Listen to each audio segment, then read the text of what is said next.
Today's aim is that students will be able to identify and compare the constant of proportionality in graphs and equations. Yesterday we looked at tables, today we're looking at graphs. Vocabulary and key points is the same as yesterday. A proportional relationship between two quantities is one in which the two quantities vary directly with one another. If one item is doubled, the other related item is also doubled. Because of this, it is also called a direct variation.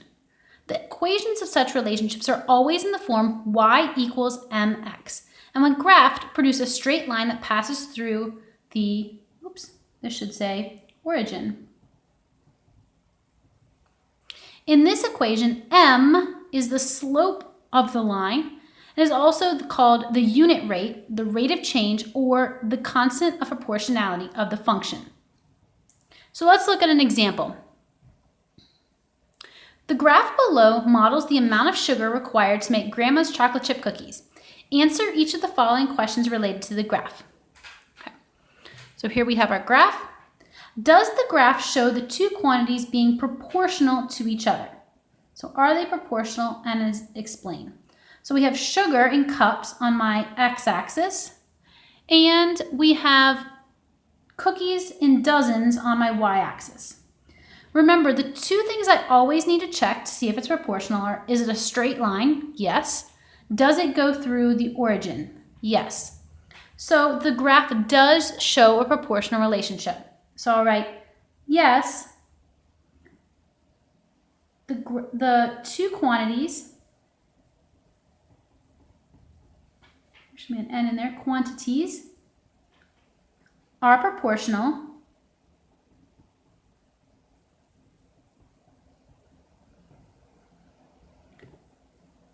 because they form a straight line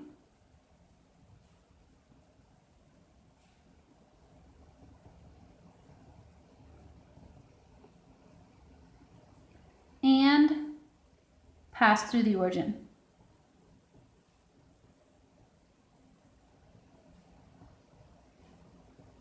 And remember, the origin is the point 0, 0. So as long as you have both of those things, then it is proportional.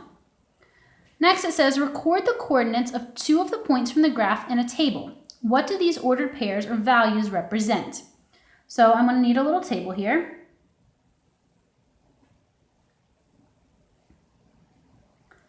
And I have my sugar, and I have my cookies. I always put the one on the x-axis first. The one down here always comes first. So I have sugar and cookies, and I need 2 points. Well, let's find 2 points. Here's a point, and here's a point. You can use any 2 points on the graph. So for this point, I have 1, 2, and then 1, 2, 3. So I'll record this as 2 cups of sugar for 3 dozen cookies. And this point, I have 1, 2, 3, 4, 5, 6, 7, 8. Up 1, 2, 3, 4, 5, 6, 7, 8, 9, 10, 11, 12. So this is the point 8, 12, and I'll record that in my table. And now I ask, what do these ordered pairs or values represent? So I'll start with the first one. The first one represents that if you have 2 cups of sugar,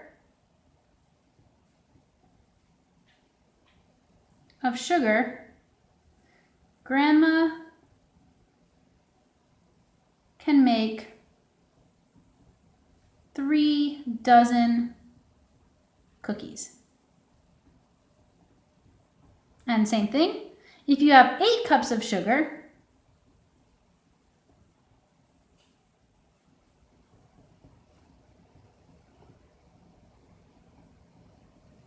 Grandma can make 12 dozen cookies.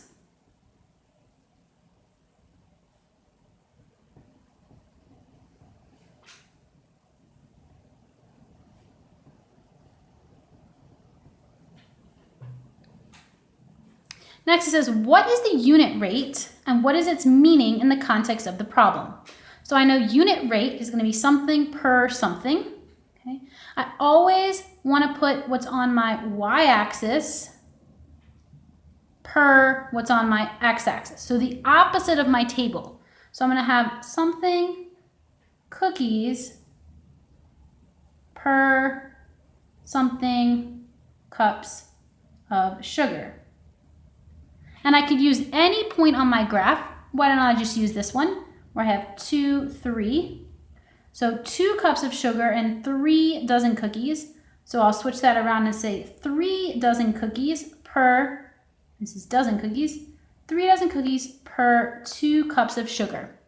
Now I want to get this second one to be 1 cup because that's a unit rate, 1 unit.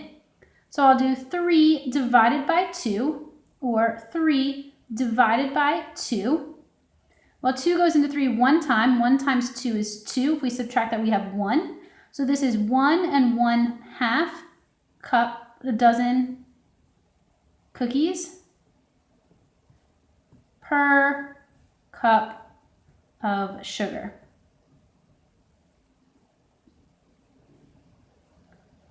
Or you could say 1.5, which would be the same as 1/2. You always want to have your y first and then your x, opposite from your table. It's the opposite of the table. Now we want to write an equation that can be used to represent the relationship. It didn't give me any variables here. It didn't give me a or b, what I should use, so I'll use x and y. And at first I want to identify what my x and y are. So I'll say let x equal sugar in cups, or cups of sugar. This is called defining your variables. And I'll say y is going to equal dozens of cookies. This way, no one gets confused about what equation you're writing. Now, I want to make sure my equation is in the form of y equals mx, where m is my unit rate. So I'm going to have y, my dozens of cookies, so y equals 1 and 1/2, or 1.5 x. So what this says is if you have 2 cups of sugar times 1.5, it would give you 3 dozen cookies. 8 times 1.5 will give you 12 dozen cookies, which is exactly what we have. We always want to do a little reality check and double check. Make sure it makes sense. Next one. Grandma has 1 remaining cup of sugar. So I'll circle that. 1 remaining cup of sugar. How many dozen cookies will she be able to make? Plot the point on the graph below. Well, we just found out if you have 1 cup of sugar, remember there's an invisible 1 here. If you have 1 cup of sugar, you can make 1 and 1/2 dozen of cookies, or 1.5 dozen cookies. So I'm going to write, she will be able to make 1.5 dozen cookies. So that's going to be the point 1, 1.5, or 1 and the unit rate r, because 1 cup of sugar and 1.5, or 1 and 1/2 dozen cookies. So I can plot that point 1, 1.5 on my graph. 1 and then 1.5. So it's going to be halfway in between 1 and 2. 1 and 1.5 is right here on my graph. And I'm going to label that the unit rate.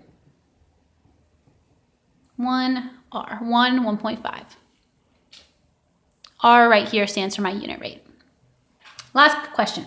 How many dozen cookies can Grandma make if she has no sugar? Can you graph this on the grid provided above? What do we call this point? Okay, so how many dozen cookies? That's what we're trying to figure out. Can Grandma make if she has no sugar? Well, if she has no sugar, she can make no cookies. So I'll write, if Grandma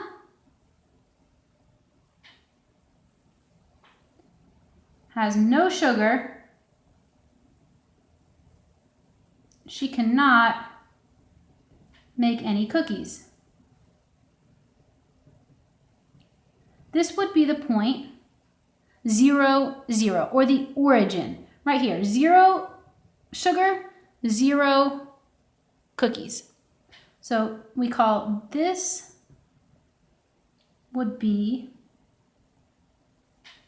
the point 0, 0, which we call the origin.